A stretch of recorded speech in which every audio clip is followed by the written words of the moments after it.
हाँ, वो भी हो जाएगा थोड़ी देर में।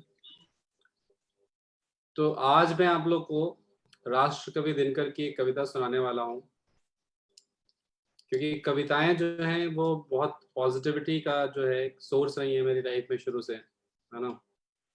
और कल ही दिनकर जी का, जो राष्ट्रकवि दिनकर थे, उनका जन्मदिन था। तो एक बहुत मोटिवेटिंग पोएम है, हो सकता है इससे आपको आने वाले कई दिनों के लिए जोश मिलेगा। इस टफ टाइम के लिए पर्टिकुलरली बहुत रेलिवेंट है, तो कई दिनों से मेरे दिमाग में चल रही है कविता। सच है विपत्ति जब आती है, कायर को ही दहलाती है। शूरमा नहीं विचलित होते, क्षण एक नहीं धीरज खोते। शूरमा नहीं विचलित होते, क्षण एक नहीं धीरज खोते।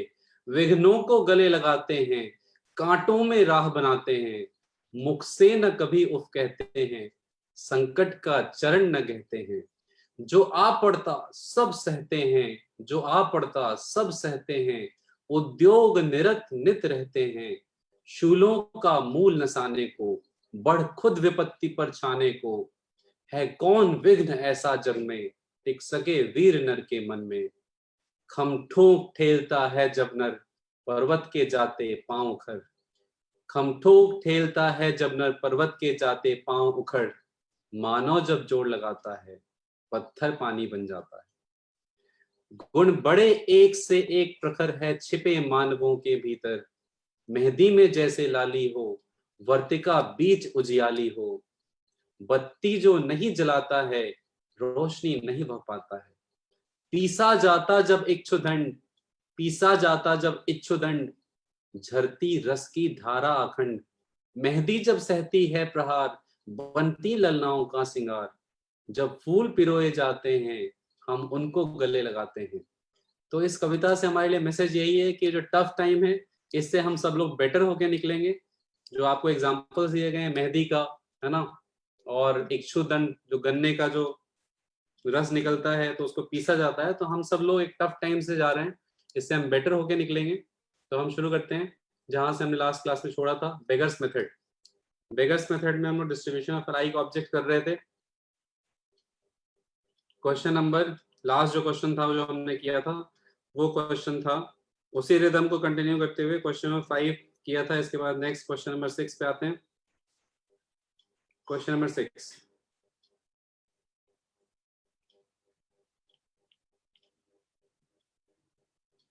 उसी रिदम को कंटिन्यू रखेंगे ताकि बेगर्स मेथड की पूरी फील आ जाए हमें, है ना।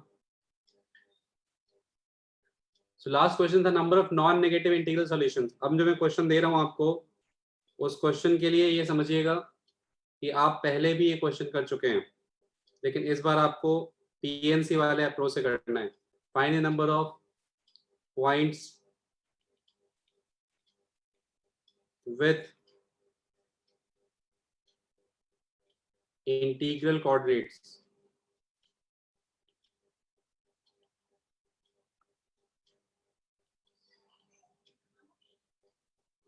that lie inside a triangle। JEE में आ चुका है पहले क्वेश्चन।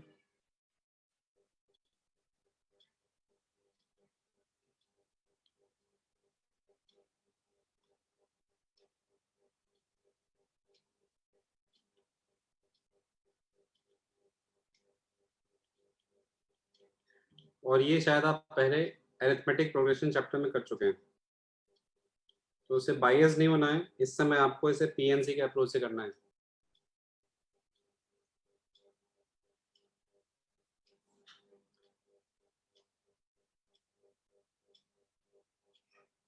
तो ये क्वेश्चन कर लीजिएगा, उसके बाद मैं नेक्स्ट क्वेश्चन लिख रहा हूँ।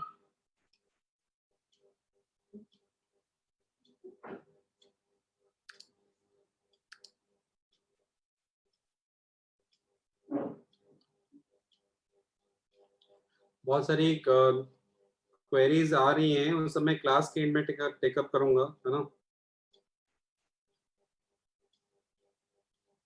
आप अभी फोकस करें क्वेश्चंस पे।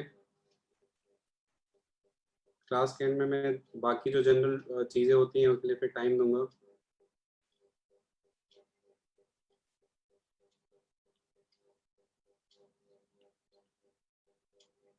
क्या आंसर आ रहा है भाई? Question number 6, anyone?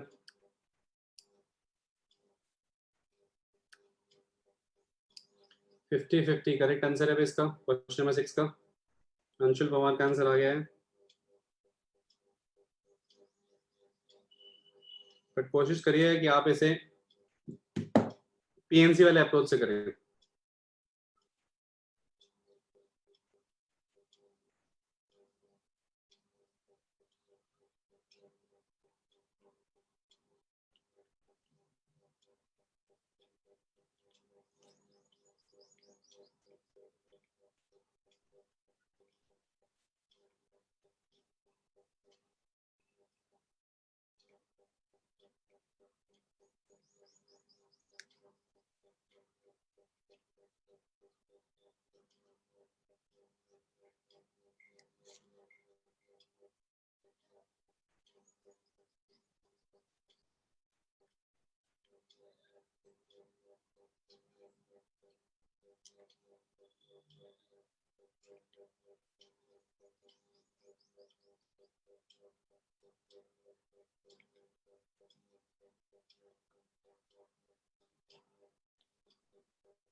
वही क्वेश्चन नंबर 6 पे आते हैं।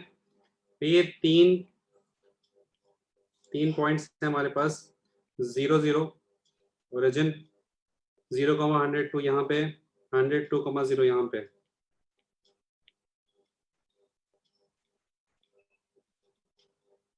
अब ये तीनों को जब ज्वाइन करते हैं तो ये ट्राइंगल बन रहा है। आपको सोचना है कि जो लाइन है इसकी इक्वेशन है x plus Y equal to 102। तो कंडीशन क्या है क्वेश्चन नंबर 6 के लिए? कंडीशन ये है कि x should be greater than 0, y should be greater than 0, क्योंकि इनसाइड द ट्राइंगल कह रहे हैं, inside the triangle, and x plus Y less than 102 triangle के अंदर लाई करना है। तो यहाँ से इनइक्वालिटी से आप इक्वेशन बना सकते हो, इसमें कोई z आप ऐड करके 102 लिख सकते हो। जिस z पे कंडीशन क्या हो जाएगी, वो z भी क्या होगा, पॉजिटिव।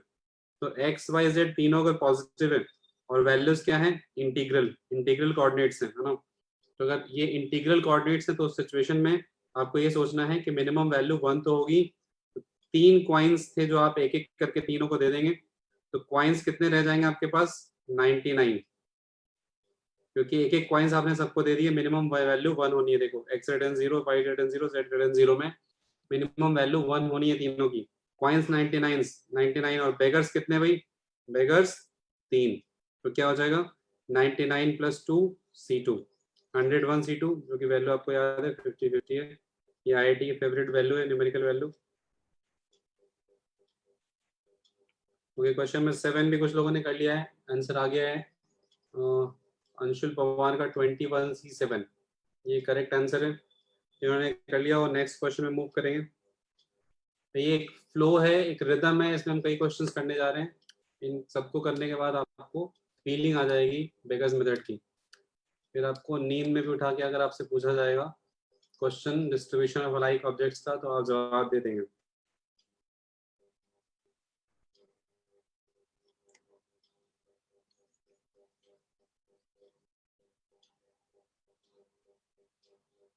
सो क्वेश्चन नंबर 8, जिन्होंने 7 कर लिया उनके लिए मैं लिखता हूँ।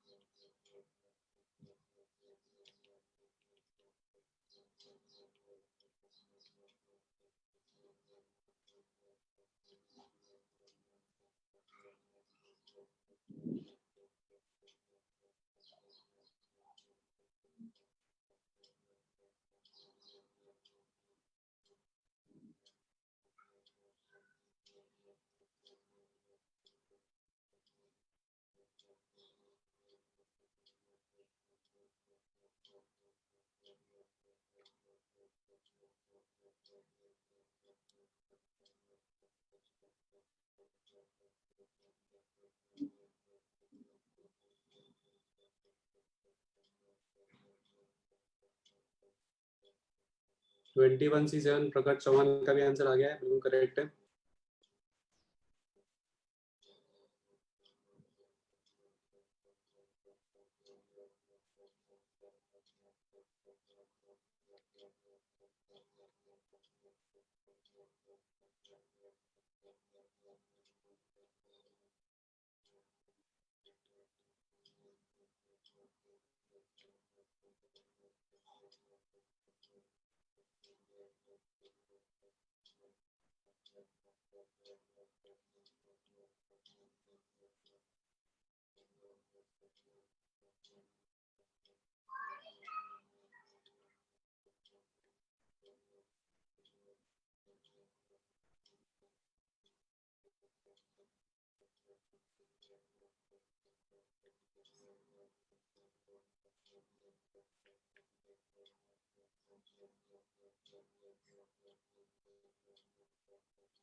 आई होप सबने क्वेश्चन नंबर 7 कर लिया होगा। ओके, सो क्वेश्चन नंबर 7 में करना क्या है, 30 मार्क्स हैं, 8 क्वेश्चंस को अलॉट करने हैं, लेकिन कम से कम 2 मार्क्स जो होना चाहिए हर एक का, है ना।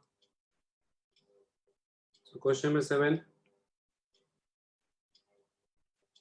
हम क्या करेंगे, 2 मार्क्स, 2 मार्क्स ईच हर एक क्वेश्चन को दे देंगे, तो एवरी क्वेश्चन। तो कितने चले गए भाई, 16 चले गए। रिमेनिंग कितने, टोटल 30 थे, रिमेनिंग कितने, 16, सॉरी 14। 16 मार्क्स हमने दे दिए, तो बच गए कितने, 14। तो ये जो रिमेनिंग है, ये नंबर्स जो हैं, यही तो क्या हो गए, क्वाइंस हो गए। जिसको बटना है वो क्वाइन होगा, जिसमें बटना है वो बेगर होगा। तो 14 हो गए क्वाइंस। बेगर्स कितने हो गए भाई, बेगर्स कौन है, जिसमें बटना है वो क्या है, क्वेश्चंस। क्वेश्चंस कितने, 8। तो फेक क्वाइंस कितने लेंगे हम, इससे एक कम। फेक क्वाइंस कितने हो जाएंगे, 7। आंसर क्या हो जाएगा, 14 + 7 C7, 21 C7। आते हैं क्वेश्चन नंबर 8 के फर्स्ट पार्ट पे। तो यहाँ भी अंशुल पवार का आंसर आया है 13C3। उन्होंने आंसर दिया, ये आंसर बिल्कुल सही है, 13C3। 8 के फर्स्ट पार्ट का आंसर इनका आ गया है। बाकी लोग आई होप कर रहे होंगे। तो फिर मैं क्वेश्चन में 9 पे मूव करता हूँ। जब तक क्वेश्चन में 9 लिख रहा हूँ।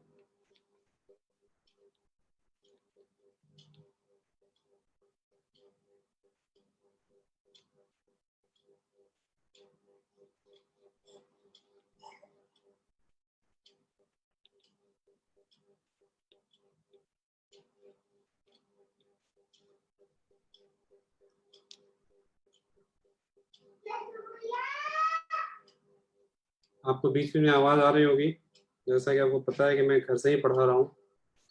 तो ये हमारे युवराज हैं, जो इस बात को अभी तक नहीं समझ पाए कि ये क्या चल रहा है। घर पे ही पापा बैठ के क्लासेस लेते रहते, पता नहीं किसको पढ़ाते हैं, खुद ही को पढ़ाते रहते हैं। तो बीच बीच में जो है वो अपनी आवाज लगाते रहते हैं मुझे समझाने के लिए कि पापा आप ये क्या कर रहे हो।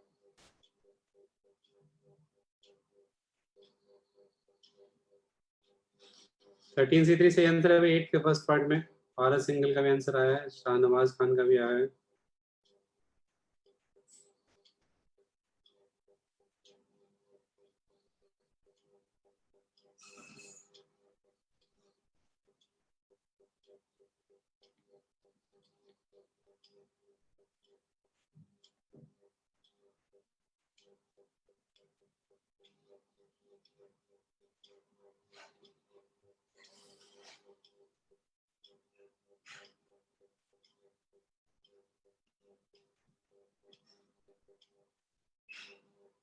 तो फर्स्ट पार्ट आई होप सबने अटेम्प्ट कर लिया है। मैं थोड़ा इसको ऊपर कर रहा हूँ, स्क्रॉल कर रहा हूँ।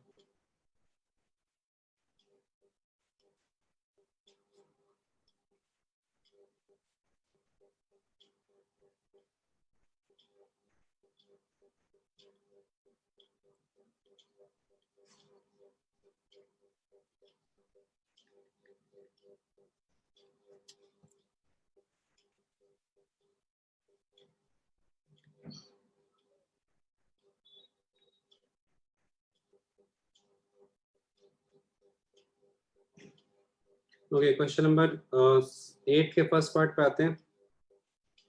यहाँ थोड़ी जगह है तो मैं यहाँ सॉल्व कर रहा हूँ। क्वेश्चन नंबर 8 का फर्स्ट पार्ट।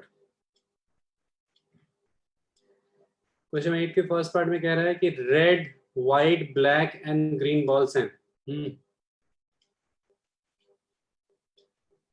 और इसमें कह रहे हैं 10 बॉल्स लेने हैं हमें, है ना। Number of phase in this selection of 10 balls can be made.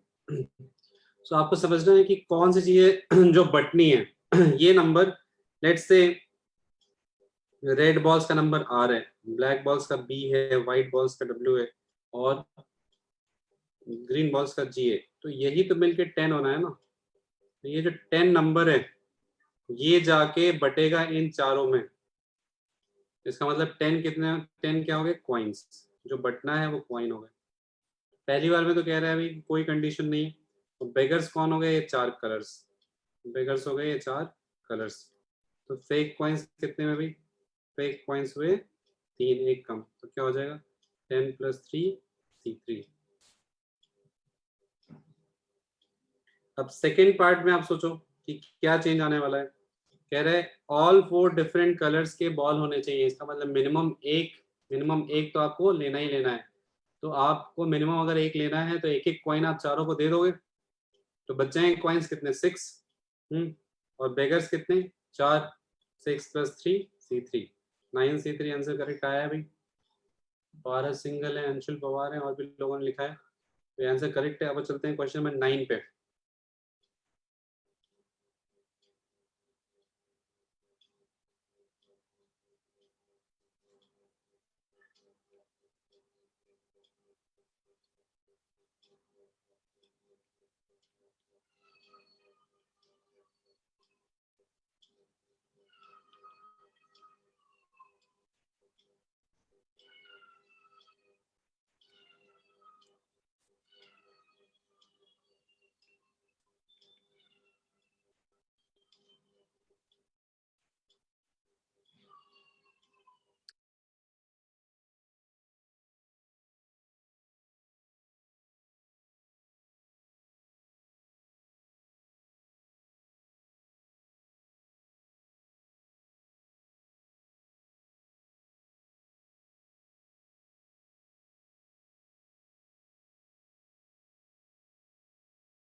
क्योंकि क्वेश्चन नंबर 9 का आंसर जो है वो कुछ लोगों ने लिखा है यहाँ पे 28 C3 आया है। 9th का सुरभि श्रीवास्तव का आंसर है 12 C3, ये करेक्ट है। 13 C3 आंसर अंशुल का, ये गलत है। 12 C3 is the correct answer. Shahnawaz और आकृति का भी यही आया। क्वेश्चन नंबर 9 का आंसर 12 C3 करेक्ट है। 9th कर लिया और क्वेश्चन नंबर 10 पे मूव करेंगे।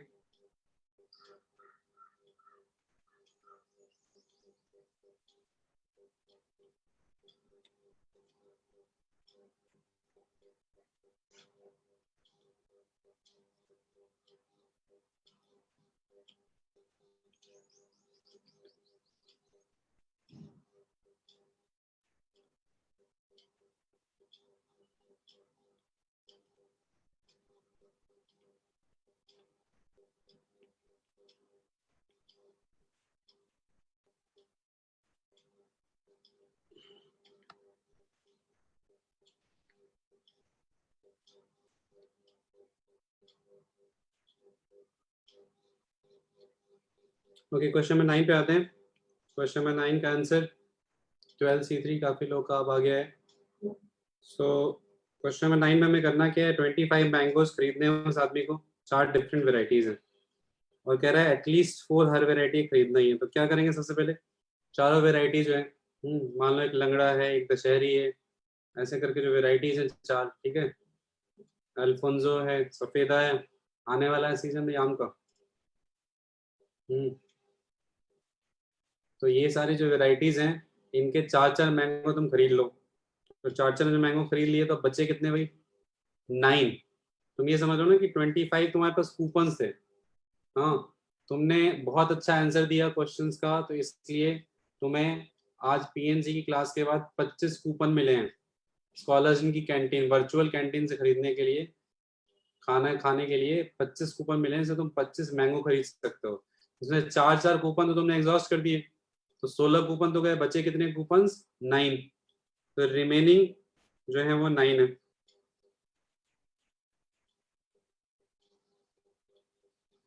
रिमेनिंग 9। और वेराइटीज जो है वो क्या है? बेगर्स। वेराइटीज जो है वो बेगर्स हैं। तो बेगर्स कितने? 4। तो क्या हो जाएगा? फेक कॉइन्स कितने हो जाएंगे भाई? फेक कॉइन्स हो जाएंगे 3। तो हेंस 9 + 3 C3। तो क्वेश्चन नंबर 10 और 11 क्विकली करिए आप लोग, 2 क्वेश्चंस और पेंडिंग है।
ओके, क्वेश्चन नंबर 10 का आंसर जो है वो आ रहा है, अभी लोगों ने लिखा है यहाँ पे। करेक्ट आंसर है k + p - 1। नहीं, no no no.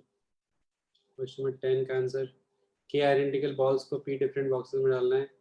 k - 1 cp - 1, ये सही आंसर है। सिद्धार्थ गोयल ने लिखा है, समर्थ ने लिखा है।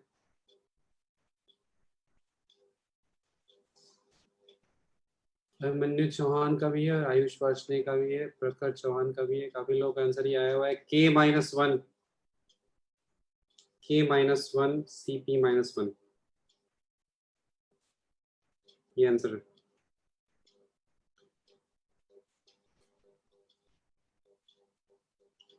मैंने क्वेश्चन नंबर 12 पे लिख दिया है, इसको क्लियर अटेम्प्ट करिए।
तो क्वेश्चन नंबर 11 में आंसर सही आया है n+5c5। आयुष वार्ष्णेय है, अभी भारद्वाज के कई लोगों ने आंसर दिया है। क्वेश्चन नंबर 10 को एक बार डिस्कस कर लेते हैं। के आइडेंटिकल बॉल्स हैं, पी डिफरेंट बॉक्सेस में डालना है, कोई बॉक्स एम्प्टी नहीं है। तो यहाँ पे क्वाइंस कितने हो गए भाई? क्वाइंस हो गए के, जो बटना है वो क्वाइन है, क्वाइंस के हुए है ना। और बेगर्स कौन हुए? ये जो बॉक्सेस हैं वो बेगर्स हैं, बेगर्स ये हैं। कोई बॉक्स एम्प्टी नहीं है, इसका मतलब सबको आप एक एक क्वाइन दे दोगे। सबको आपने क्वाइन दे दिया एक एक, तो बचे क्वाइंस कितने? बचे क्वाइंस कितने? के माइनस पी। और फेक क्वाइंस कितने? p-1, एक कम बेगर से। सो k minus p plus p-1 c p-1, that is k-1 c p-1, है ना। तो आते हैं क्वेश्चन में 11 पे। n indistinguishable alike ordinary dice. अभी काफी टाइम मिल गया है लोगों को, तो घर पे लूडो भी चल रहा होगा, काफी सारे लोग जो है उनके घर पे लूडो गेम चल रहा होगा, कुछ ऑनलाइन भी खेल रहे हैं। कितने लोग हैं भाई? यस नो करके बताइए, जहाँ लूडो गेम आजकल खूब चल रहा है घर पे। क्योंकि अखबार में तो न्यूज में देख रहा हूँ, लूडो के चक्कर में भी 2-3 इंसिडेंट्स ऐसे हो चुके हैं कि आपस में पिटाई हो गई, बहुत ज्यादा मार कुटाई, है ना। एक कपल पहुंच गया हॉस्पिटल, पुलिस स्टेशन। वाइफ बोली कि भाई लूडो में मुझसे हार गए हैं, तो उसके बाद जो है ये मुझे पीट रहे हैं, कई दिनों से चल रहा है। तो लूडो के चक्कर में काफी दिक्कत हो रही है। तो डाइस की बात करते हैं भाई। ये सबसे जो वांटेड होता है वो यही होता है। इनफैक्ट मैंने थोड़ी सी गलती करी है, ये तो ऐसा होता है ना, लाल कलर में होता है। इसको देखते ही जो है आंखें खिल जाती हैं। तो इस टाइप से काफी सारे डाइस हैं। तो जो थ्रो है उसमें डिस्टिंक्शन कैसे आना है? डिस्टिंक्ट थ्रोज, डिस्टिंक्शन कैसे आना है कि भाई किसी एक पर्टिकुलर थ्रो में कौन सा फेस कितनी बार आया है। लेट्स से एन से दिक्कत हो रही है, तो लेट्स से कि पांच डाइस आपने एक बार में फेंके हैं। Let's say for example 5 dice फेंके हैं, तो उसमें कुछ बार 6 आ रहा होगा, कुछ बार 1 आ रहा होगा, कुछ बार 2 आ रहा होगा, ऐसे करके। तो let's say x1 x2 x3 ये नंबर मान लो जो हर एक डाइस का है। तो इसका सम कितना है? 5। तो 5 जाके बट रहा है इन 6 में, तो ये 6 क्या हो गया? बेगर्स। और 5 क्या हो गए? क्वाइंस। ये तो मैंने एग्जांपल लिया, अदरवाइज क्या होगा? यहाँ पे n होगा। तो ये n नंबर जाके इन 6 में बट रहा है। ये x1 जो मैंने लिखा है वो बता रहा है कि कितनी बार डाइस आया, वो डाइस आया जिसपे क्या है? 1। तुमने डाइस फेंक दिए, तो तुम्हें क्या टॉप फेसेस देखने हैं ना। तो कितने पे 1 आया? वो नंबर x1 है। कितने पे 2 आया? वो नंबर x2 है। कितने पे 3 आया? वो x3 है। सो ऑन कितने पे 6 आया? वो x6 है। तो इन सबका सम क्या होगा? n। तो n क्या हो गया यहाँ पे? क्वाइंस। और ये 6 फेसेस क्या हो गए? बेगर्स, है ना। तो डायरेक्ट लिख सकते हैं क्या?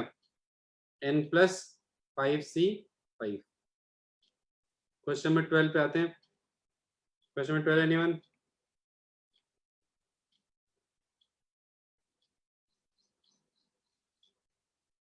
क्वेश्चन नंबर 12 का आंसर दिया है इन्होंने 11c2।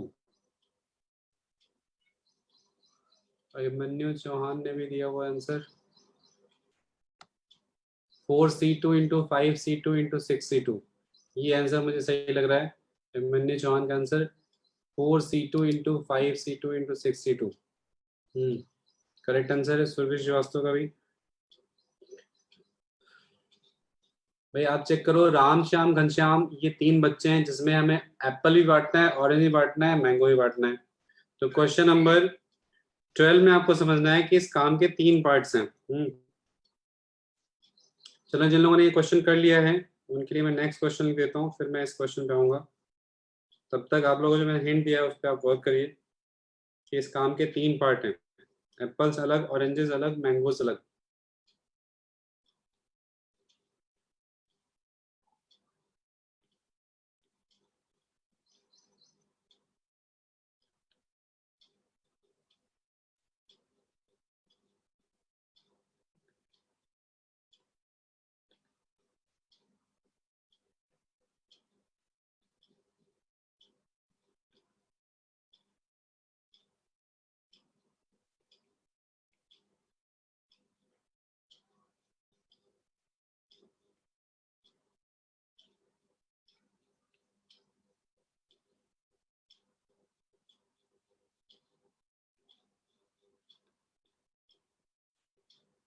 Ice creams of each variety are identical in how many ways?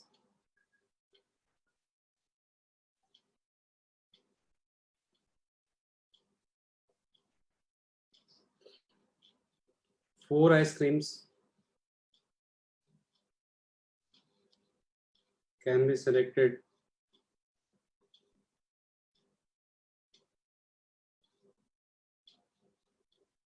first part without any restriction, and second part at least two ice creams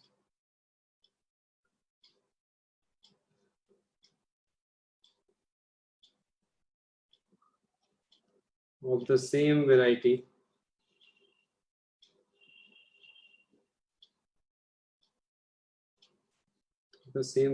are taken. Okay, coming to question number 12. इसमें 2 Apple बांटना था हमें, 3 orange बांटना था और 4 mango बांटना था, है ना।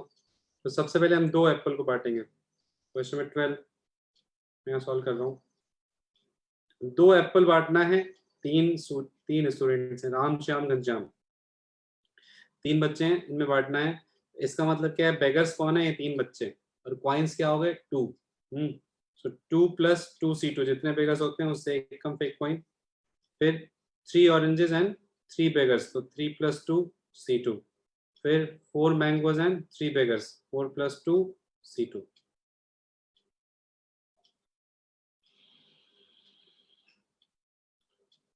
भावना है कहना है कि 11 में डिस्टिंक्ट थ्रोज का क्या मतलब है।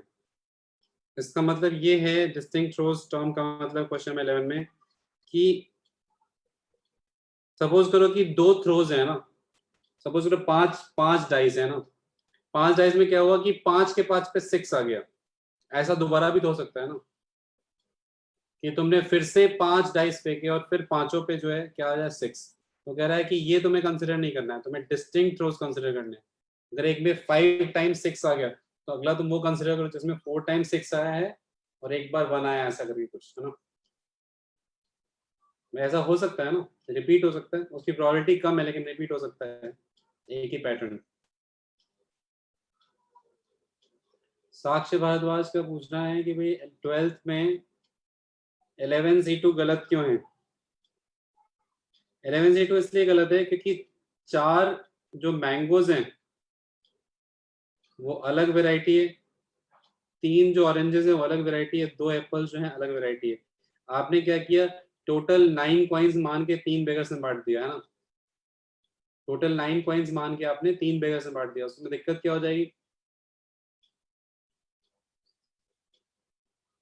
उसमें क्या दिक्कत होगी, कोई बता सकता है भाई। नहीं, सबसे पहली बात ये है कि जब 2 एप्पल्स बट रहे हैं ना, तो हाँ अलाइक नहीं है, सब पहली बात तो ये है ही।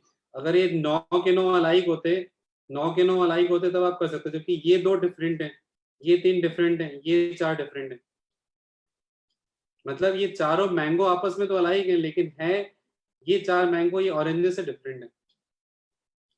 एक और चीज अगर नहीं समझ में आए तो इसको ऐसे समझो कि 2 एप्पल्स हैं ए, 3 ऑरेंजेस हैं ओ, ठीक है, 4 मैंगो।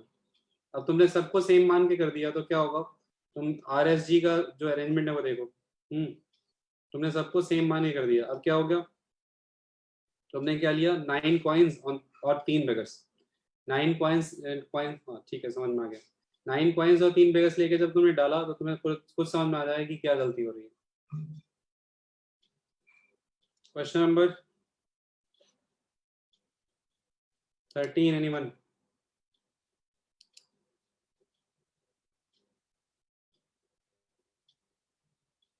अभिमन्यु चौहान का आंसर आया 13C9। ओके, फर्स्ट पार्ट का आंसर 13C9 करेक्ट है, और सेकंड का आंसर है 13C4 - 10C4, ये भी आंसर सही है अभिमन्यु का। ओके,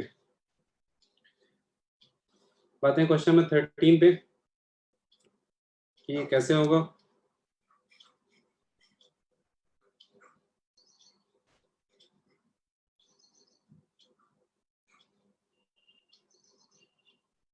क्वेश्चन नंबर 13 में कह रहा है 10 डिफरेंट वेराइटीज हैं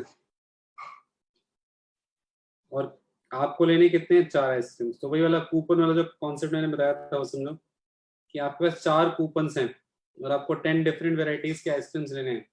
तो ये जो नंबर 4 है जाके बटेगा किसमें, इन वेराइटीज में। मान लो वेराइटीज, वेराइटी 1 हो गया वनीला, वेराइटी 2 हो गया स्ट्रॉबेरी, ऐसे करके अमेरिकन नट्स, बटर स्कॉच, ऐसे करके बहुत सारी वेराइटीज हैं। इन सब का जो नंबर ऑफ आइसक्रीम्स तुम लोगे, किसमें से कितने ले रहे हो, इनका सम कितना आना चाहिए 4, है ना। तो ये जो है इनमें बट रहा है 10 वेराइटी में, तो ये क्या हो गए बेगर्स, और ये 4 जो बट रहा है वो क्या हो गया क्वाइन। सो क्वाइंस हो गए 4, बेगर्स कितने हो गए भाई 10।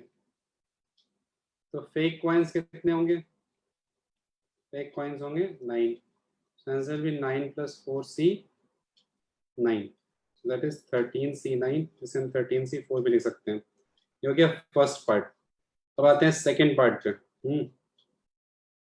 At least 2 ice creams of the same variety are taken. अब देखो एटलीस्ट की जब भी बात होती है तो आप क्या करते हो, उल्टा सोचते हो। क्यों? एटलीस्ट वाले में जो है केसेस ज्यादा होंगे।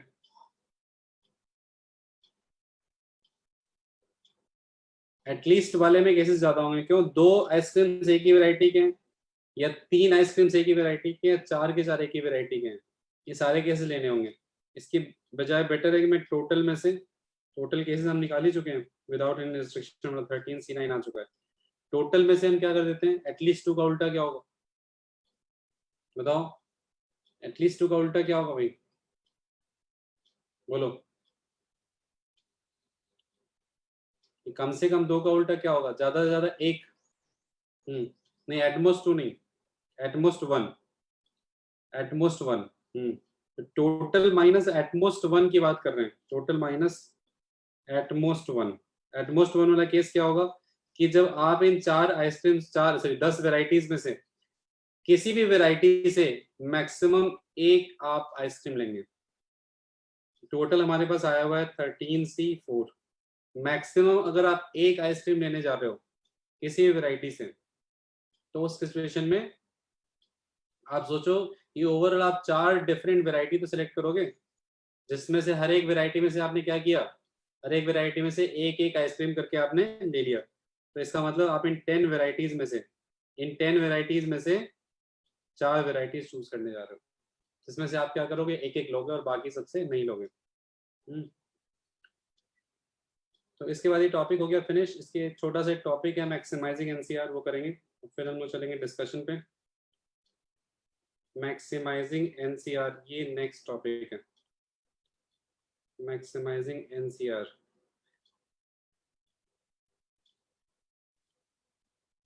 भाई इतना आपको आइडिया है कि अगर हम 10CR करके टर्म ले रहे हैं तो इसकी मैक्सिमम वैल्यू कब होगी,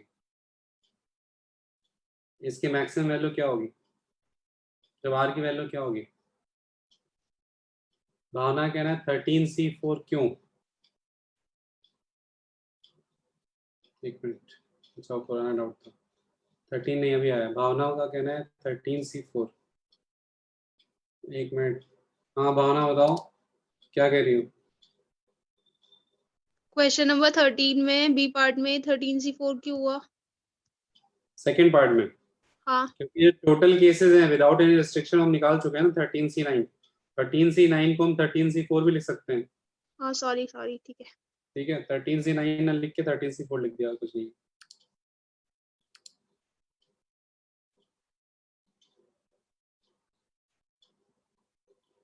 अरे वो देखने में थोड़ा अच्छा लगे इसलिए लिख दिया 13C4।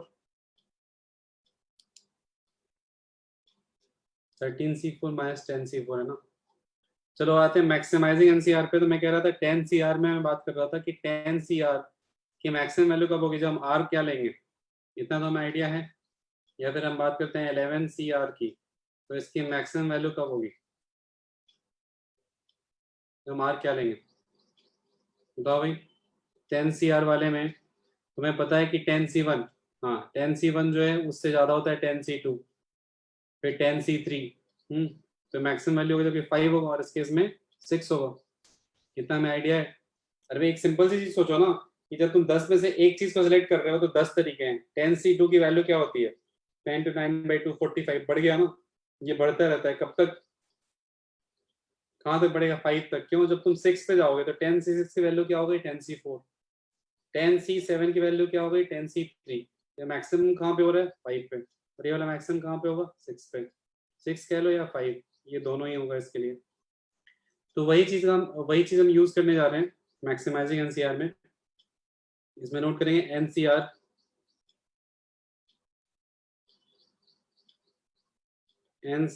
is maximum if r is equal to n/2 when n is even, when r is equal to n-1/2 और n+1/2 जो भी जस्ट हमने ऊपर किया है, if n is odd। भाई इसको अगर समझने में दिक्कत हो, एक बात यहाँ फोकस करो आप कि अगर 11 है ना, तो आपने ये देख लिया कि बीचों बीच पहुंचना है। तो बीचों बीच पहुंचने के लिए जब यहाँ पे ऑड नंबर है तो इस केस में 2 वैल्यूज होंगी। तो तुम क्या करोगे? स्टार्टिंग से कुछ नंबर, लास्ट से कुछ नंबर हटा दोगे ताकि बीच में 2 बच जाए।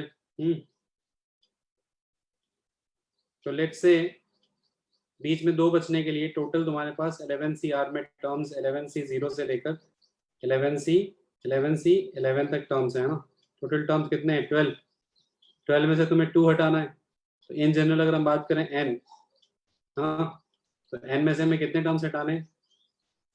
n नहीं होंगे, n+1।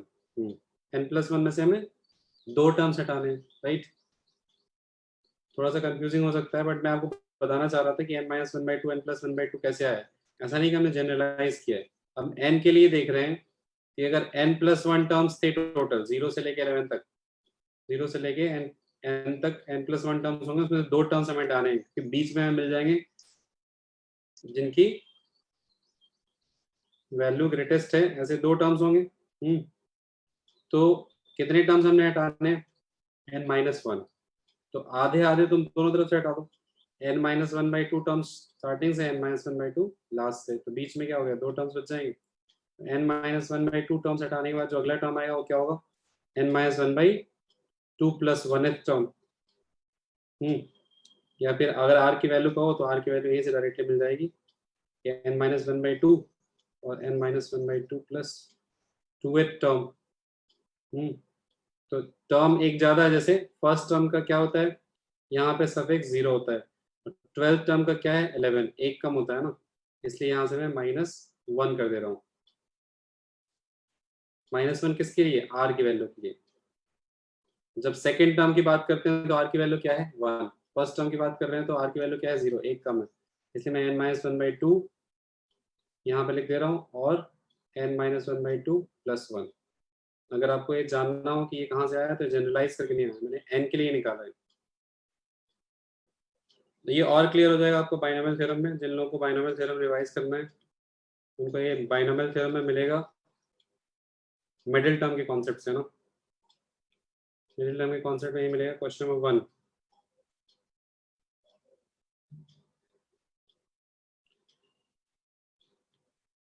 A man has to give as many number of parties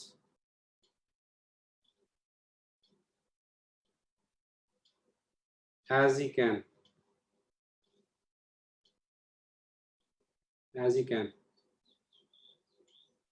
out of his 20 friends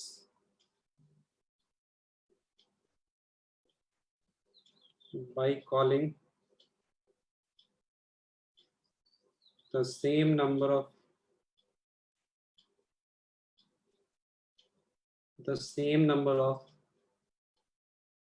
people but not the same group।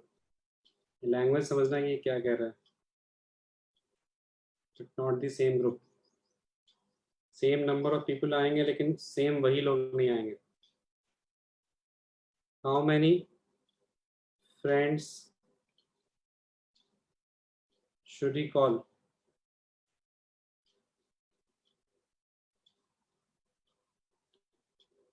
in each party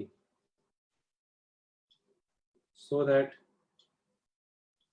the number of parties is maximum। कोई उसे बहुत बड़ी खुशी मिली है, मान लो all India rank 1 आ गई उसके IIT में, तो उस खुशी में वो चाह रहा है कि मैं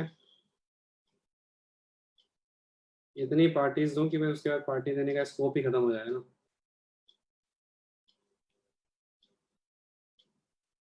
so number of parties is maximum, maximum parties से देनी है।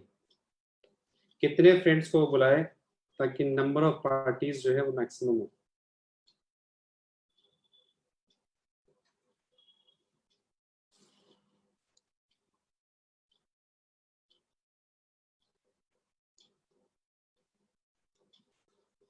इसी कॉन्सेप्ट को और बेटर समझने के लिए एक और क्वेश्चन मैं लिख रहा हूँ, जिन्होंने कर लिया वो आगे मूव करेंगे नेक्स्ट क्वेश्चन पे।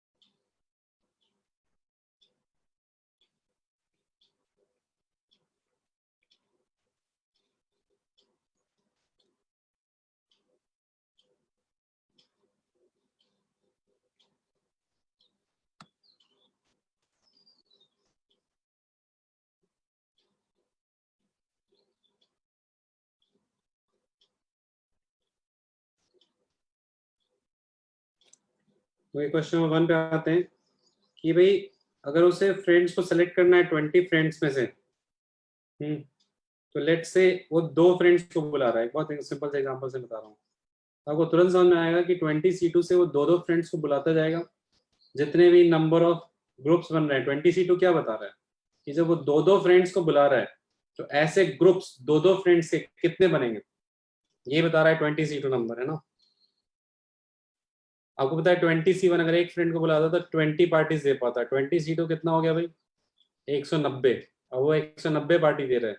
अगर 20 C3 करेगा और ज्यादा पार्टी दे पाएगा। इसका मतलब साफ है कि अगर वो 10 फ्रेंड्स को बुलाएगा तो maximum number of parties they पाएगा, क्योंकि 20 CR की मैक्सिमम वैल्यू क्या है, मैक्सिमम वैल्यू ये है 20 C10। और यहाँ से आपको ये भी क्लियर हो जाएगा कि जब हम ये सिलेक्शन वाला काम कर रहे हैं तो ये नंबर ऑफ ग्रुप्स बता रहा है डिस्टिंक्ट। जब भी आप 20 C10 नंबर लिख रहे हो तो इसमें जो निकल के आ रही वैल्यू वो बता रहा है कि इतने तरीके से हम 10-10 लोगों का डिफरेंट सेट बना सकते हैं।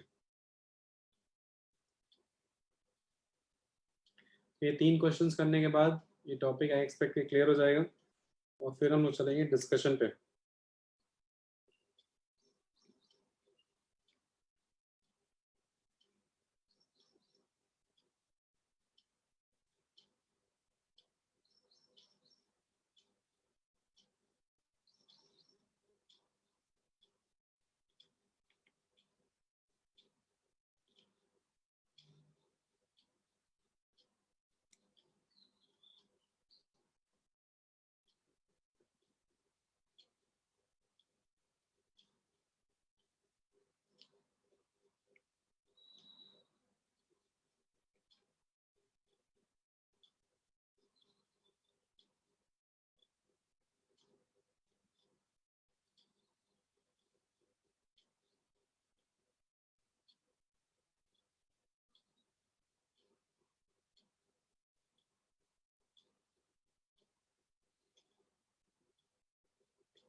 ओके, क्वेश्चन नंबर 2 पे आते हैं।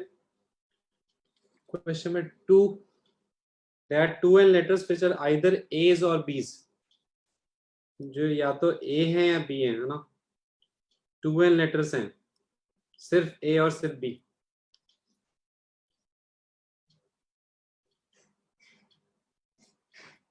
पीएनसी समाप्त अभी होने वाला है, 2 छोटे छोटे टॉपिक रह गए हैं, 3 इनफैक्ट। ग्रेट प्रॉब्लम है, एक डिरेंजमेंट है, ऑपरेशन मेथड है ना। क्वेश्चन नंबर 2 में ये है कि 12 लेटर्स हैं टोटल, तो सिर्फ ए है या बी है ना। कितने मैक्सिमम अरेंजमेंट हो सकते हैं लेटर्स के। तो अगेन यही सोचना है आपको। आपको कभी भी एन वाले क्वेश्चन में दिक्कत हो तो आप एक सिंपल सा एक काम करो, ठीक है। आप क्या करो कि उसको कोई न्यूमेरिकल वैल्यू दे दो। आप मान लो कि यहाँ पे दिक्कत हो रही है आपको 2n में, है ना। आप मान लो 10 है, लेट्स से कि 10 लेटर्स हैं। अब 10 लेटर में सिर्फ ए और बी हैं, तो मान लो 3 ए हैं और 7 बी हैं।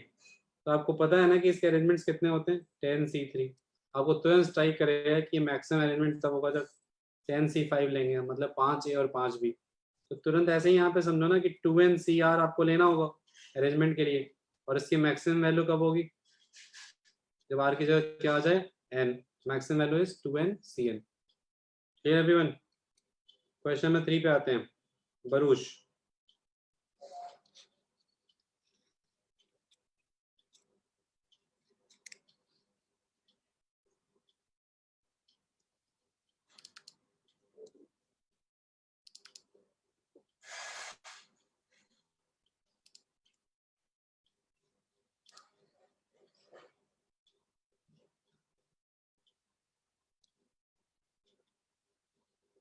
इसमें स्टूडेंट्स को थोड़ा टाइम लगेगा, फिर आप ऐसा करिए क्वेश्चन नोट करके इसको होमवर्क में लिख लीजिए। फिर हम लोग आते हैं आज के डिस्कशन के पार्ट पे।